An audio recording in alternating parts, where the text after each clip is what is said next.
such thing as a moral or an immoral book. Books are well written or badly written. That is all.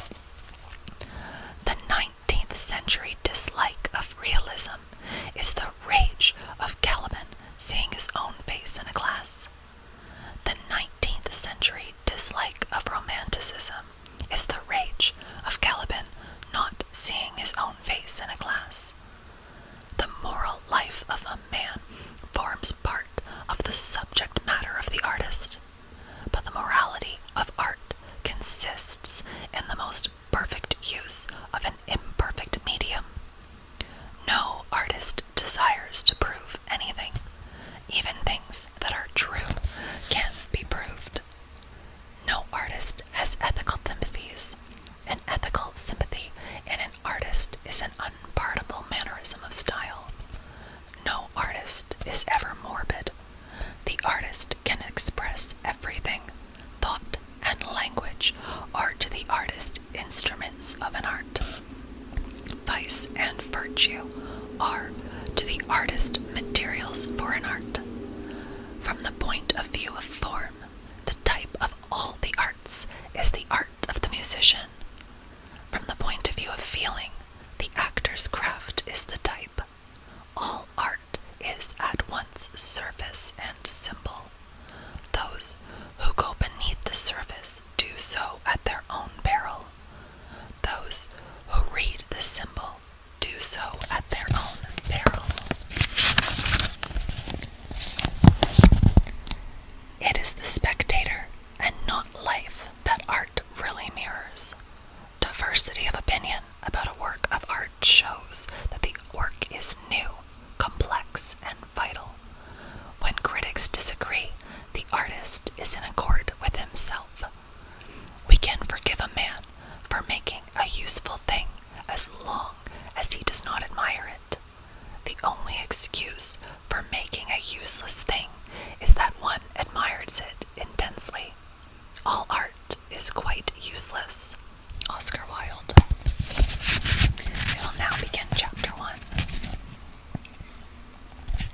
The studio was filled with the rich odor of roses, and when the light summer wind stirred amidst the trees of the garden, there came through the open door the heavy scent of the lilac, or the more delicate perfume of the pink flowering thorn.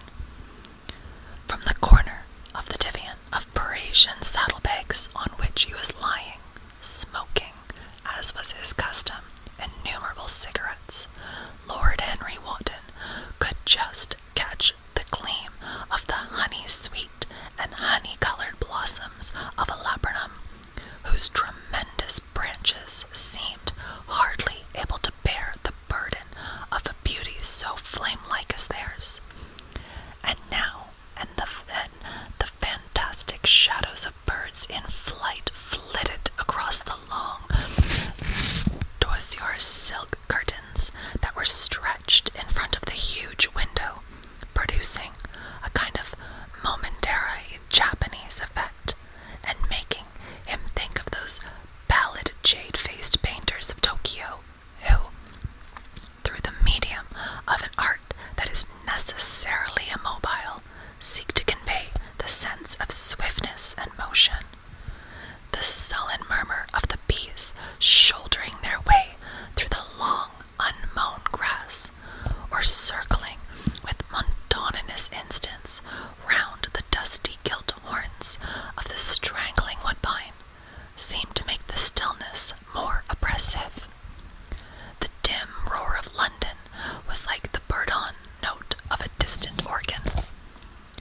In the center of the room, clamped to an upright easel, stood the full-length portrait of a young man of extraordinary personal beauty, and in front of it, some little distance away, was sitting the artist himself, Basil Howard, whose sudden disappearance some years ago caused, at the time, such public excitement, and gave rise to so many strange conjectures.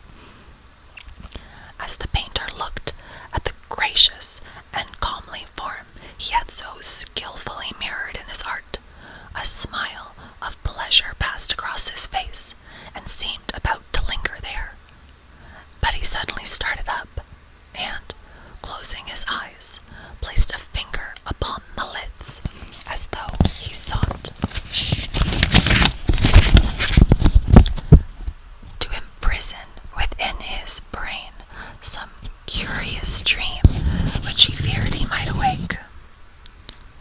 is your best work, Basil.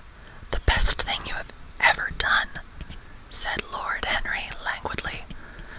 "You must certainly send it next year to the Grosvenor. The Academy is too large and too vulgar. Whenever I have gone there, there have either been so many people that I have not been able to see the pictures, which was dreadful, or so many pictures that I have not been able to see the people, which was worse. The Grosvenor is really the only place." "I don't think that I shall send it anywhere," he answered, tossing his head back in that odd way that used to make his friends laugh at him at Oxford. "No, I won't send it anywhere." Lord Henry elevated his eyebrows and looked at him in amazement through the thin blue wreaths of smoke that curled up in such fanciful whorls from his heavy opium-tainted cigarette. "Not to send it anywhere? My dear fellow, why? Have you any reason? What odd chaps you painters are. You do anything in the world to gain a reputation. As soon as you have one, you seem to want to throw it away. It is silly of you, for there is only one thing in the world worse than being talked about, and that is not being talked about. A portrait like this would set you far above all the young men in England, and make the old men quite jealous, if old men are ever capable of any emotion." "I know you will laugh at me," he replied, "but I really can't exhibit it. I have put too much of myself into it." Lord Henry stretched himself out on the divan and laughed. "Yes, I knew you would, but it is quite true all the same. Too much of yourself in it. Upon my word, Basil, I didn't know you were so vain, and I really can't see any resemblance between you, with your rugged, strong face and your coal-black hair, and this young Adonis, who looks as if he was made out of ivory and rose leaves. Why, my dear Basil, he is a Narcissus. And you, well, of course, you have an intellectual expression and all that. But beauty, real beauty, ends where an intellectual expression begins. Intellect is in itself a mode of exaggeration, and destroys the harmony of any face. The moment one sits down to think, one becomes all nose, or all forehead, or something horrid. Look at the successful men in any of the learned professions, how perfectly hideous they are, except, of course, in the church. But then, in the church, they don't think. A bishop keeps on saying at the age of 80 what he was told to say when he was a boy of 18. And as a natural consequence, he always looks absolutely delightful. Your mysterious young friend, whose name you have never told me, but whose picture really fascinates me, never thinks. I feel quite sure of that. He is some brainless, beautiful creature who should be always here in winter when we have no flowers to look at, and always here in summer when we want something to chill our intelligence. Don't flatter yourself, Basil. You are not in the least like him." "You don't understand me, Harry," answered the artist. "Of course I am not like him. I know that perfectly well. Indeed, I should be sorry to look like him."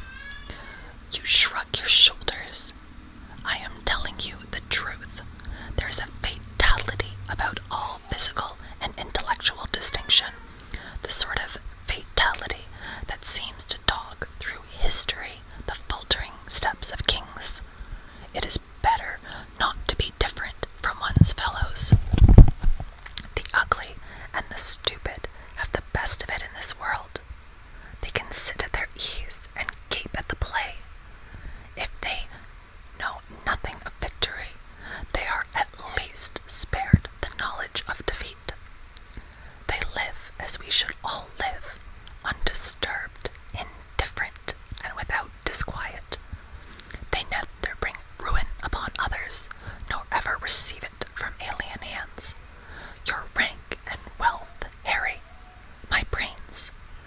such as they are. My art, whatever it may be worth. Dorian Gray's good looks. We shall all suffer for what the gods have given us. Suffer terribly. Dorian Gray, is that his name? Asked Lord Henry, walking across the studio towards Basil Hallward. Yes, that is his name.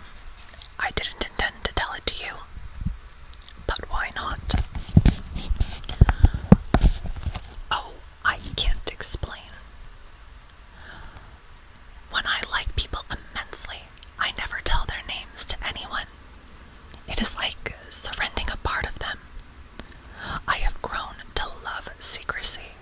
It seems to be the one thing that can make modern life mysterious or marvelous to us. The commonest thing is delightful if one only hides it. When I leave town now, I never tell my people where I am going. If I did, I would lose all my pleasure. It's a silly habit, I dare say, but somehow it seems to bring a great deal of romance into one's life. I suppose you think of me awfully foolish about it. Not at all, answered Lord Henry. Not at all, my dear Basil. You seem to forget that I am married, and the one charm of marriage is that it makes a life of deception absolutely necessary for both parties. I never know where my wife is, and my wife never knows what I am doing. When we meet, we do meet occasionally. When we dine out together or go down to the Duke's, we tell each other the most absurd stories with the most serious faces. My wife is very good at it. Much better, in fact, than I am. She never gets confused over her dates, and I always do. But when she does find me out, she makes no row at all. I sometimes wish she would, but she merely laughs at me. I hate the way you talk about your married life, Harry, said Basil Hallward, strolling towards the door that led into the garden. I believe that you are really a very good husband, but that you are thoroughly ashamed of your own virtues. You are an extraordinary fellow. You never say a moral thing, and you never do a wrong thing. Your cynicism is simply a pose. Being natural is simply a pose, and the most irritating pose I know, cried Lord Henry, laughing. And the two young men went out into the garden together, and ensconced themselves on a long bamboo seat that stood in the shade of a tall laurel bush. The sunlight slipped over the polished leaves. In the grass, white daisies were tremulous. After a pause, Lord Henry pulled out his watch. I am afraid I must be going, Basil, he murmured. And before I go, I insist on your answering a question I put to you some time ago. What is that? Said the painter, keeping his eyes fixed on the ground. You know quite well. I do not, Harry. Well, I will tell you what it is. I want you to explain to me why you won't exhibit Dorian Gray's picture. I want the real reason. I told you the real reason. No, you did not. You said it was because there was too much of yourself in it. Now, that is childish. Harry, said Basil Hallward, looking him straight in the face, every portrait that is painted with feeling is a portrait of the artist, not of the sitter. The sitter is merely the accident, the occasion. It is not who he was revealed by the painter. It is rather the painter who, on the colored canvas, reveals himself. The reason I will not exhibit this picture is that I am afraid I have shown in it the secret of my own soul. Lord Henry laughed. And what is that? He asked. I will tell you, said Hallward, but an expression of perplexity came over his face. I am all expectation, Basil, continued his companion, glancing up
The story is simply this, said the painter after some time.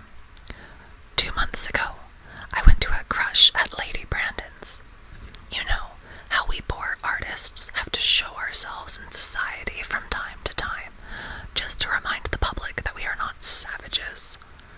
With an evening coat and a white tie, as you told me once, anybody, even a stockbroker, can gain a reputation for being civilized.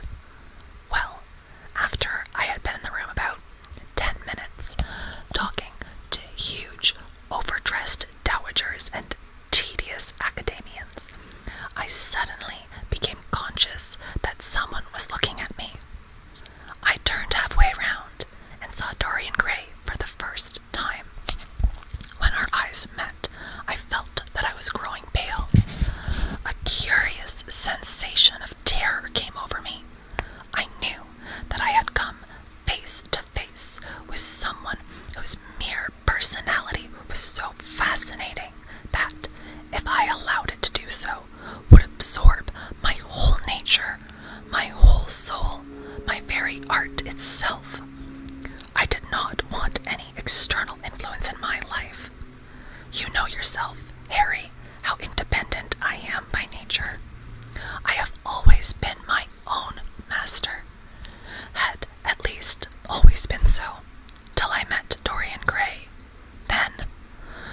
But I don't know how to explain it to you. Something seemed to tell me that I was on the verge of a terrible crisis in my life. I had a strange feeling that fate had in store for me exquisite joys and exquisite sorrows. I grew afraid and turned to quit the room. It was not conscience that made me do so. It was a sort of cowardice. I take no credit to myself for trying to escape. Conscience and cowardice are really the same things, Basil. Conscience is the trade name of the firm, that is all. I don't believe that, Harry, and I don't believe you do either. However, whatever was my motive, and it may have been pride, for I used to be very proud, I certainly struggled to the door. There, of course, I stumbled against Lady Brandon. You are not going to run away so soon, Mr. Hallward, she screamed out. You know, her curiously shrill voice. Yes, she is a peacock in everything but beauty, said Lord Henry, pulling the daisy to bits with his long, nervous fingers. I could not get rid of her. She brought me up to royalties, the people with stars and garters, and elderly ladies with gigantic tiaras and parrot noses. She spoke of me as her dearest friend. I had only met her once before, but she took it into her head to lionize me. I believe some picture of mine had made a great success at the time, at least had been chattered about in the penny newspapers, which is the 19th century standard of immortality. Suddenly, I found myself face to face with the young man whose personality had so strangely stirred me. We were quite close, almost touching. Our eyes met again. It was reckless of me, but I asked Lady Brandon to introduce me to him.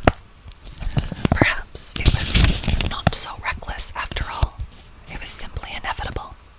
We would have spoken to each other without any introduction. I am sure of that. Dorian told me so afterwards. He, too, felt that we were destined to know each other. And how did Lady Brandon describe this wonderful young man? Asked his companion. I know she goes in for giving a rapid précis of all her guests. I remember her bringing me up to a truculent and red-faced old gentleman covered all over with orders and ribbons, and hissing into my ear in a tragic whisper which must have been perfectly audible to everybody in the room, the most astounding details. I simply fled. I like to find out people for myself. But Lady Brandon treats her guests exactly as an auctioneer treats his goods.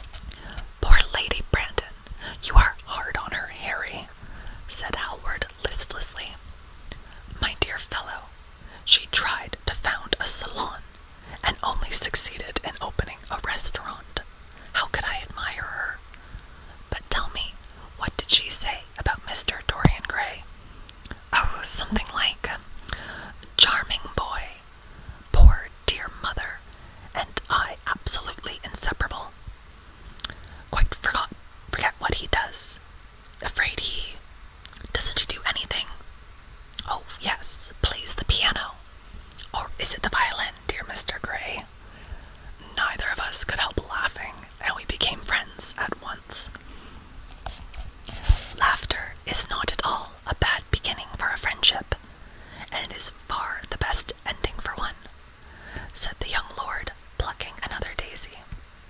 Hallward shook his head. "You don't understand what friendship is, Harry," he murmured, "or what enmity is, for that matter. You like everyone. That is to say, you are indifferent to everyone." "How horribly unjust of you," cried Lord Henry, tilting his head back and looking up at the little clouds that, like raveled skeins of glossy white silk, were drifting across the hollowed turquoise of the summer sky. "Yes, horribly unjust of you. I make a great difference between people. I choose my friends for their good looks, my acquaintances for their good characters, and my enemies for their good intellects. A man cannot be too careful in the choice of his enemies. I have not got one who is a fool. They are all men of some intellectual power, and consequently they all appreciate me. Is that very vain of me? I think it is rather vain." "I should think it was, Harry, but according to your category, I must be merely an acquaintance." "My dear old Basil, you are much more than an acquaintance, and much less than a friend. A sort of brother, I suppose." "Oh, brothers! I don't care for brothers. My elder brother won't die, and my younger brothers seem to never do anything else." "Harry!" exclaimed Hallward, frowning.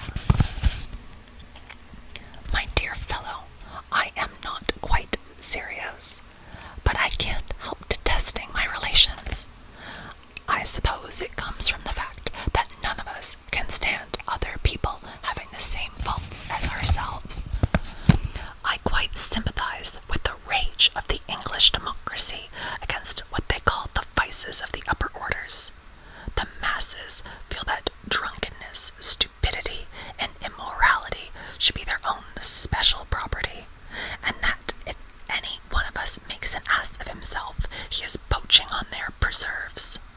When poor Southwark got into the divorce court, their indignation was quite magnificent, and yet I don't suppose that 10% of the proletariat live correctly. I don't agree with a single word that you have said, and what is more, Harry, I feel sure you don't either." Lord Henry stroked his pointed beard and tapped the toe of his patent leather boot with a tasseled ebony cane. "How English you are, Basil. That is the second time you have made that observation. If one puts forward an idea to a true Englishman, always a rash thing to do, he never dreams of considering whether the idea is right or wrong. The only thing he considers of any importance is whether one believes it oneself. Now, the value of an idea has nothing whatsoever to do with the sincerity of the man who expresses it.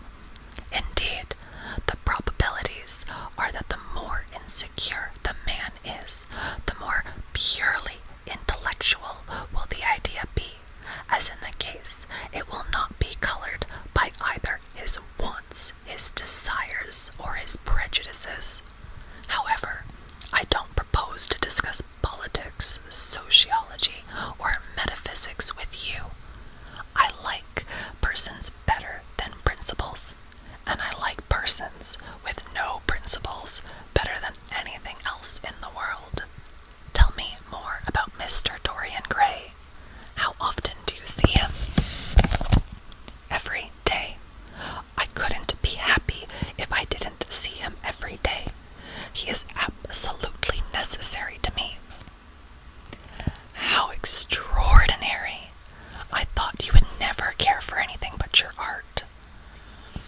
"He is all my art to me now," said the painter gravely. "I sometimes think, Harry, that there are only two eras of any importance in the world's history. The first is the appearance of a new medium for art, and the second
see things differently.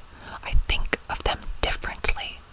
I can now recreate life in a way that was hidden from me before. A dream of form in days of thought. Who is it that says that? I forget. But it is what Dorian Gray has been to me. The merely visible presence of this lad. For he seems to me little more than a lad, though he is really over 20. His merely visible presence. I wonder, can you realize all that that means?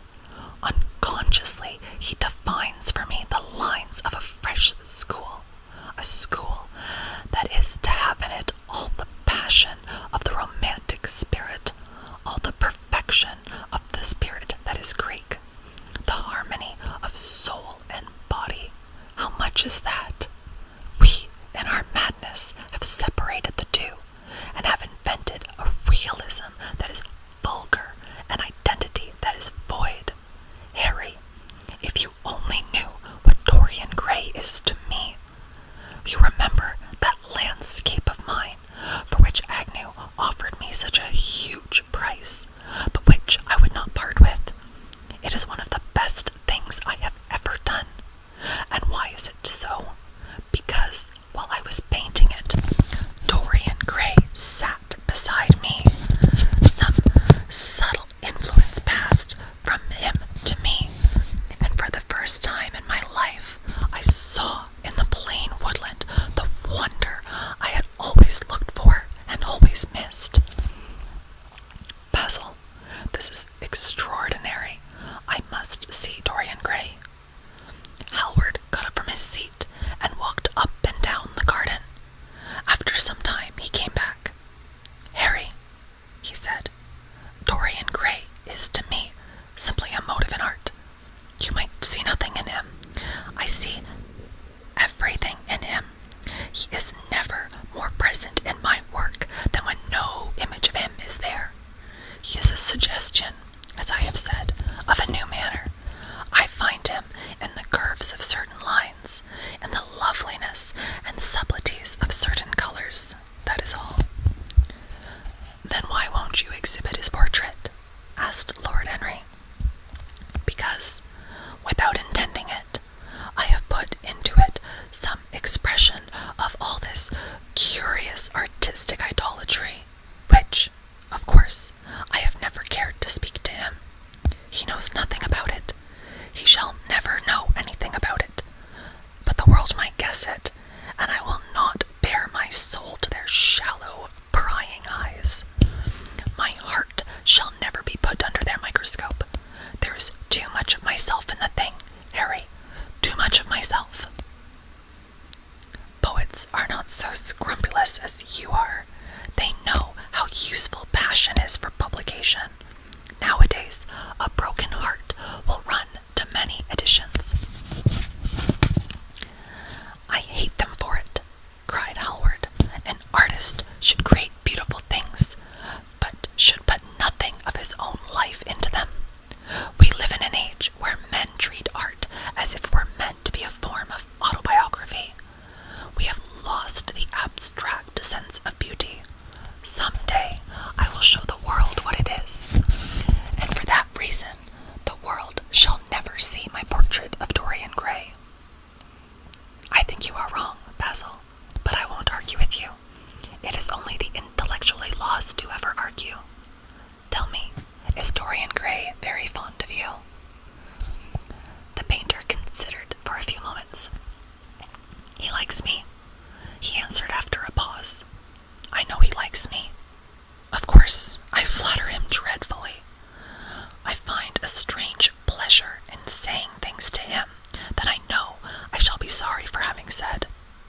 As a rule, he is charming to me, and we sit in the studio and talk of 1,000 things.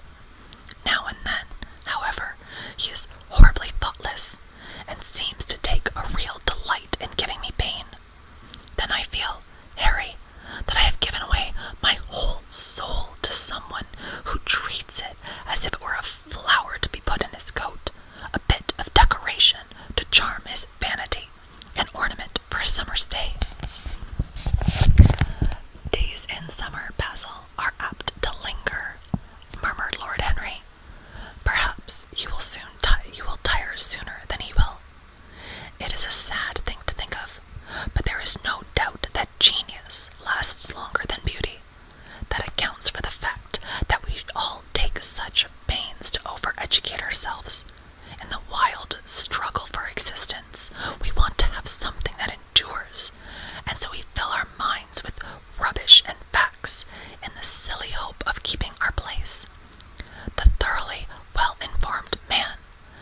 You will look at your friend, and he will seem to you to be a little out of drawing, or you won't like his tone of color or something. You will bitterly reproach him in your own heart, and seriously think that he has behaved very badly to you. The next time he calls, you'll be perfectly cold and indifferent. It will be a great pity, for it will alter you. What you have told me is quite a romance of art, one might call it. And the worst of having a romance of any kind is that it leaves one so unromantic. Harry, don't talk like that. As long as I live, the personality of Dorian Grey will dominate me. You can't feel what I feel. You change too often. My dear Basil, that is exactly why I can feel it. Those who are faithful know only the trivial side of love. It is the faithless who know love's tragedies.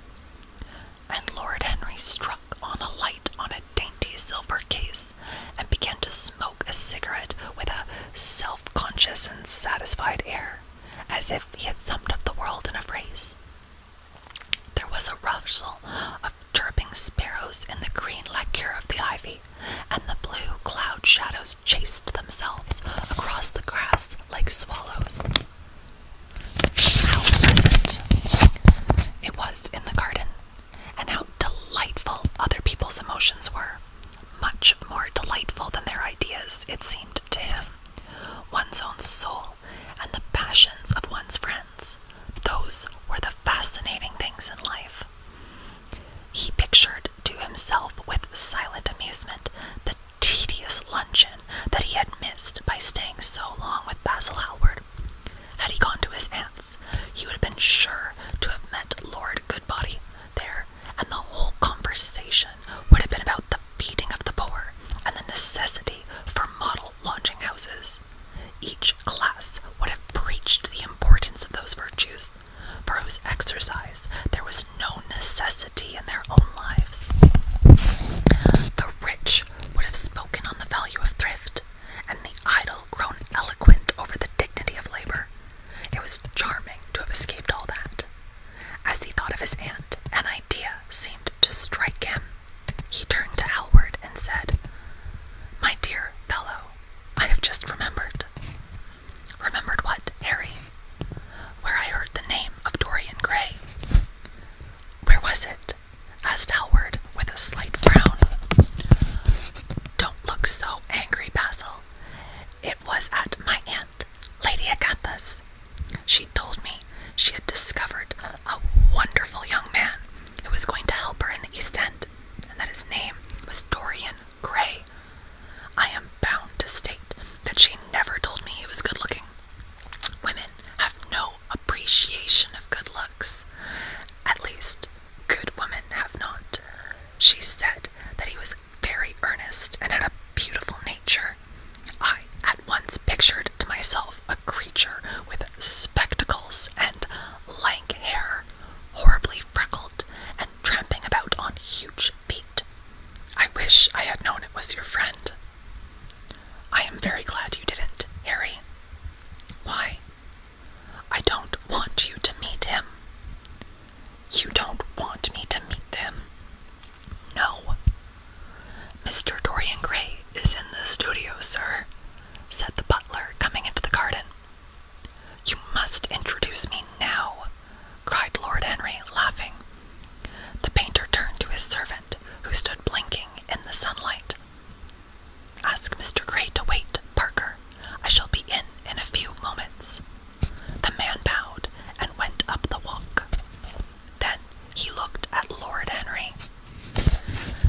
"Dorian Grey is my dearest friend," he said. "He has a simple and beautiful nature. Your aunt was quite right in what she said of him. Don't spoil him. Don't try to influence him. Your influence would be bad. The world is wide and has many marvelous people in it. Don't take away from me the one person who gives to my art whatever charm it possesses. My life as an artist